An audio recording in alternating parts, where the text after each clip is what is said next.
Hello everyone, welcome back to the channel and let's go smoke a cigar.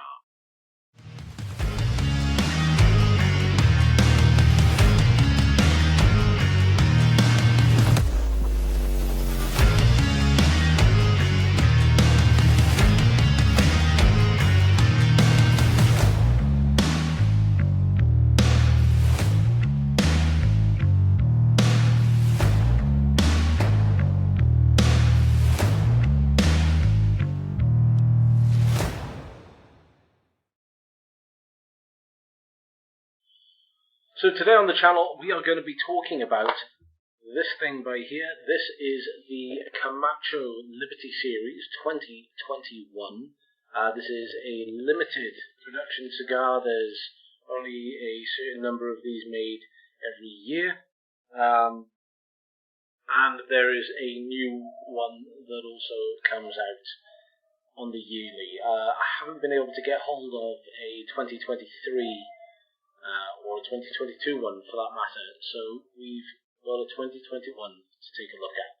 Now, this is a commemorative cigar for the 4th of July, American Independence Day. So, let's go talk about this cigar a little bit before we fire it up. So, the Liberty Series by Camacho is one of the oldest series made to commemorate a specific holiday. As I've said, the Liberty Series is for US Independence Day, and this debuted in 2002 with a 5 Vitola line. However, with the exception of 2002, 2004 and 2007, every year has been 1 Vitola only, and 2021 is a Churchill. So, vital stats. This thing is made in Honduras, like the vast majority of all Camacho cigars. The wrapper is Ecuadorian, the binder is from Nicaragua, and the filler is from Honduras and the Dominican Republic. Let's open the coffin and take a good look.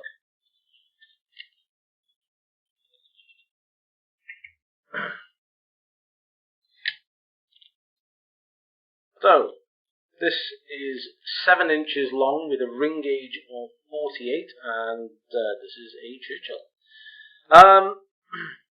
Looks the part. It certainly looks the part. Let's give it a good look there in the cellophane.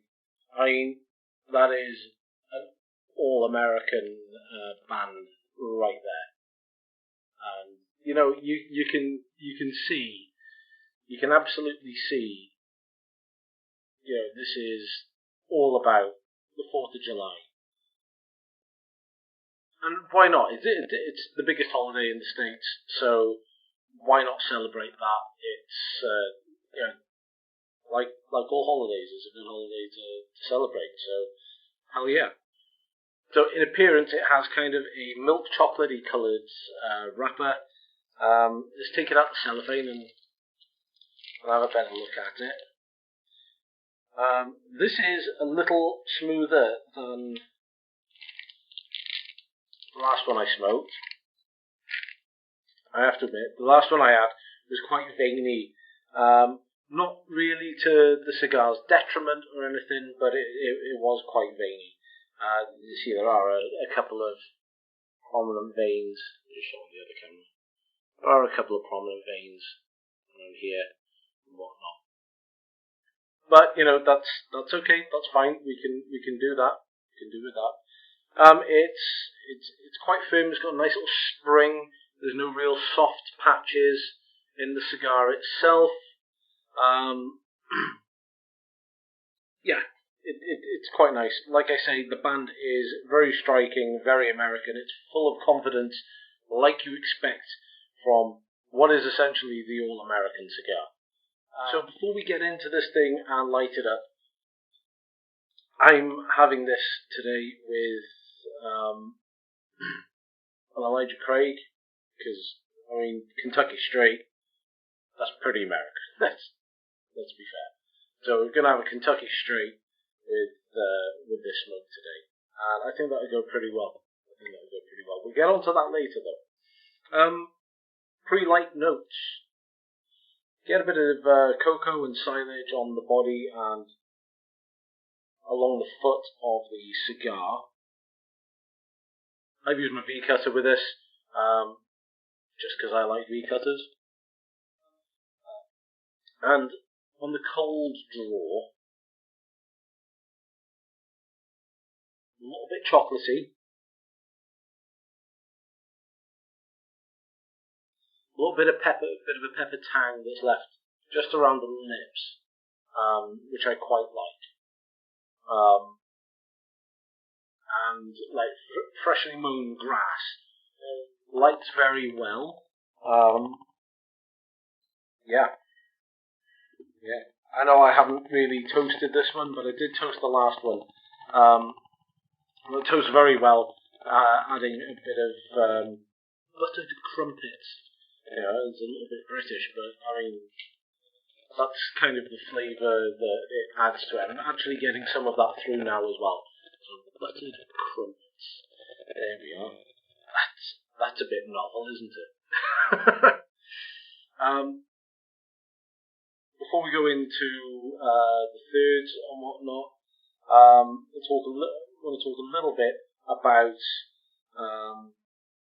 the ash, the way that's going to develop, but we'll talk about that again as the smoke develops and as we go through, and also let's talk a little bit about the smoke. It's silky in texture, and it's a very pleasant grey smoke. It's not really an off blue grey, but it is. It's not an unpleasant looking smoke as smoke goes, which really kind of want that, I suppose.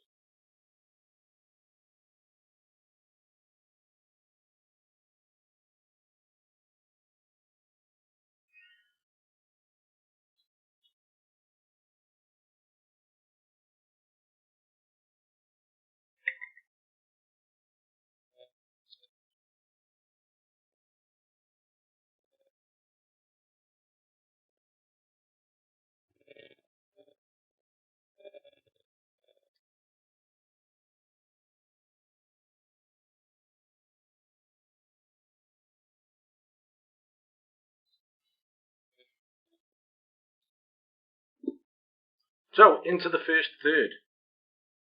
So, straight off the bat, straight off the light, some mild chocolate, or I've been getting some mild chocolate, and a little bit of pepper, more or less as an aftertaste on the lips, but it kind of starts to develop a little bit more as the third progresses. Once it's lit properly, the smoke, I've noticed, goes from that silky upward trail in that really nice grey colour to almost billowing. It's almost billowing smoke with this when it's fully lit. And it turns into a lighter grey, almost a white grey. It's very, very light. It's very, very different to some of the other cigars that I've smoked. And that pepper is starting to kick in. Like, I didn't get quite as much when I smoked this before, when I was writing my notes for this review. So, some of this is a little bit of a revelation. It's enjoyable, it's nice, it's not quite a pepper bomb, but it's certainly developing that way. It goes very, very well with this. This is going very well with it.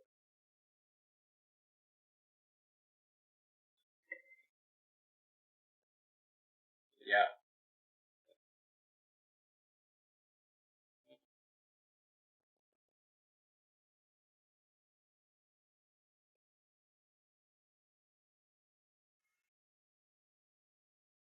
And, the chocolate's kind of developed a bit, and given way to the leather in points, but then it kind of comes back and forth throughout this third. It's complex. I've never come across this in a cigar before. I mean, I like it. I think it's cool. It's groovy. It's just not something I've really come across too much. But yeah, this is surprising. This particular stick has surprised me. Yeah, I'm liking this.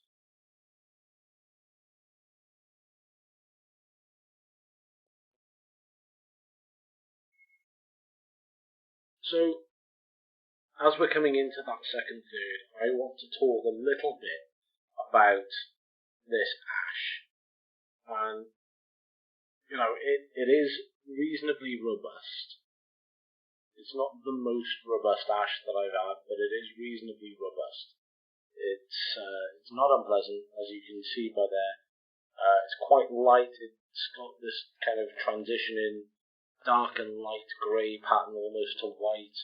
It's very nice. I quite like it. I am going to ash it though, because this time around it hasn't been quite as robust as previously. And I don't want to get completely covered.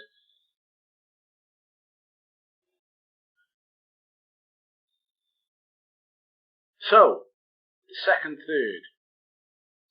As we are into this second third now, the pepper is becoming much more prominent.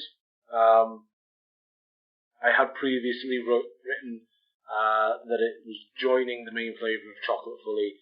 I've got that somewhat different this time. The chocolate's just there in the background, and it's stayed there since lighting. It's not a pepper bomb, but it is quite peppery in flavour.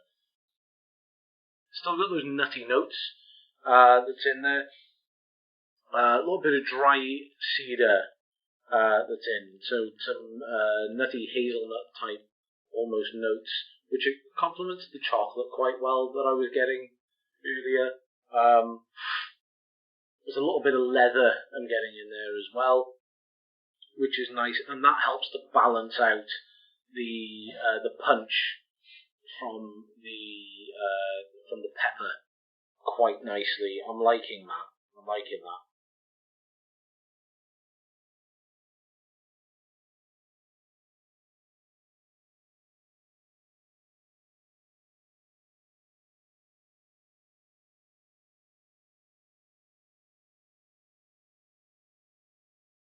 I'm quite liking that. A little bit of chili comes in with this one. Well, I wrote chili last time. I think this is just more pepper, but maybe I am getting a little bit of chili this time as well. But certainly, as this has developed, it's become a lot more punchy than the first time round. And yeah, maybe there is a bit of chili there that's on the back of the throat and the tip of the tongue, but it's definitely pepper all over the lips. It's nice. It is nice, but it is somewhat stronger than the first time I smoked it. And I'm liking it. I'm liking it.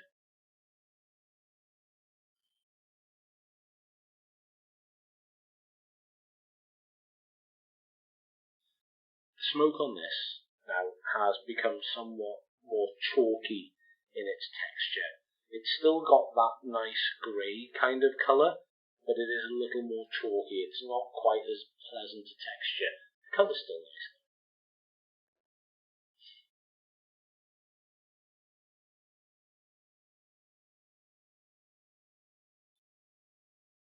So, into the final third. Leather really comes into the final third. It comes into its own, and it makes a little bit of a nice change to the pepper. The pepper is definitely still there. drags a bit more of the chocolate back with it by the short and curlies. Excuse me. The pepper does diminish somewhat going back towards the lips and the tongue, and some of the chili and hazelnut and the woody notes and whatnot retreat a little. Toasted hay, slightly charred hay, that sneaks in a little bit, and yeah, it's good.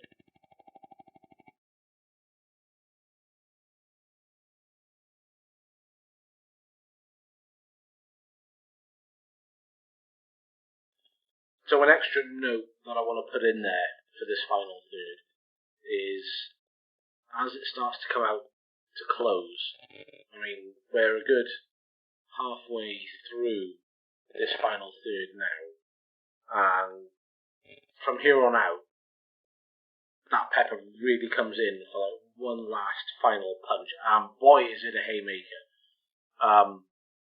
It really picks up for that last bit, and I think it reinforces the pairing notes that I put in for it.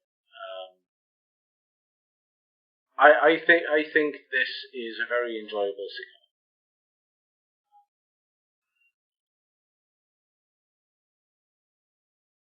Once again, before I get too far down this and have to take the band off and do the final third, let's go through my final thoughts on this cigar. Whilst it's still punchy, and I've gotten a lot more bang for my buck, as it were, this has still been a little more underwhelming for me in terms of thematics and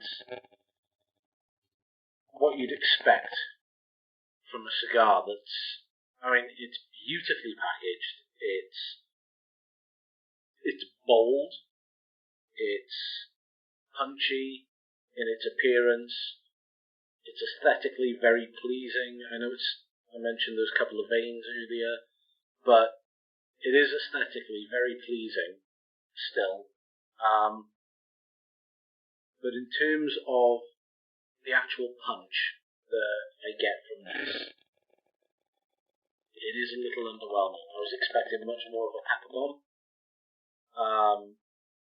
like this explosive, peppery taste and flavour and whatnot that you would associate with fireworks on the 4th of July.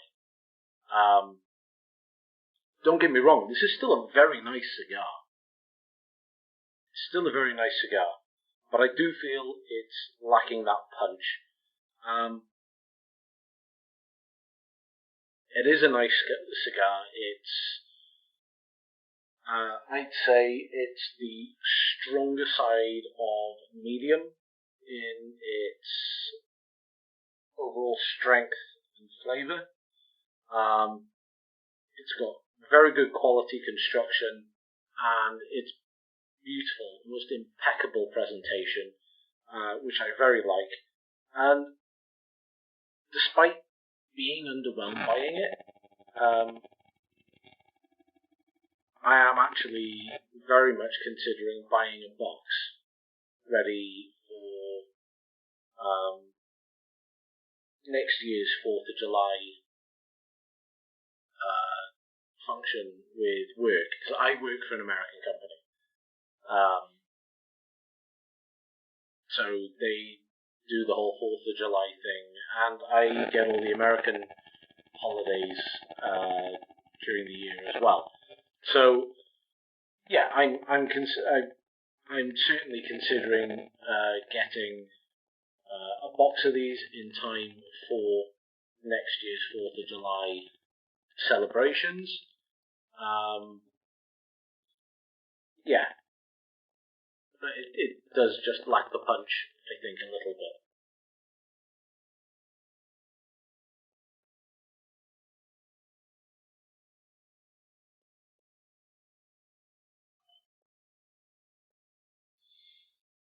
Now, before we get too far along into this smoke, I want to talk about the pairing notes and whatnot. Pairing notes on this. Obviously, this is going to go well with Kentucky Straight or most other bourbons, really, let's be honest. I think this would go very well with a rye whiskey as well. Some of your old-fashioned type cocktails. I would absolutely drink this with an old-fashioned or a blonde Manhattan, for example. I think they go very, very well. If you're into your German beers, I think this would match reasonably well with a Helles. I think it would also match with an American Pale Ale. I mean, I don't see why not. I mean, it is all American. And it really is. And it's got the punch to go with an APA as well. It's got a punch to go with the hoppiness of an APA. And come to think of it, one of the milder India Pale Ales as well would go well with this. For non-alcoholic drinks, Coke or Pepsi would do fine. You know what? Maybe even throw in a bit of a Dr. Pepper there. Like, Dr. Pepper would possibly go with this. Or a cream soda. Just to balance with the punch. Because this is developing a lot more punch than the last one. So maybe a cream soda would help combat the punch from this. Medium roast coffee would go with it, I think. I'm having the normal coffee by here.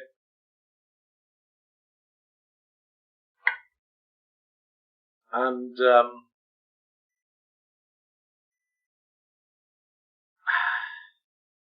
you know what? I can't help it. I can't help it. I have quite a few American friends, and I'm always ribbing them. So, to scratch that itch, purely to scratch that itch, English breakfast tea to pair. Now, we have a type of biscuit in the UK called a digestive. You guys would call it a cookie, we call it a biscuit. What you guys call a biscuit, we call a scone, or scone, depending on what part of the UK you're from. But I mean a biscuit, a cookie, called a digestive. And this biscuit tea, whilst I'm not a tea drinker, smells like digestive biscuits. And I think that would go an absolute treat with this stick. Don't lynch me yet. Don't lynch me yet. Try it first. Try it first, and then come back at me. Yorkshire biscuit tea. And I'm being deadly serious with that. I'm not even trying to troll you guys with that one. Like, English breakfast tea. That was me trolling. But I am deadly serious with this one. I am deadly serious with this one. And it's not too overpriced, it's not too overtaxed, so you don't have to throw that in there too. Yeah, like, who knew? Who knew?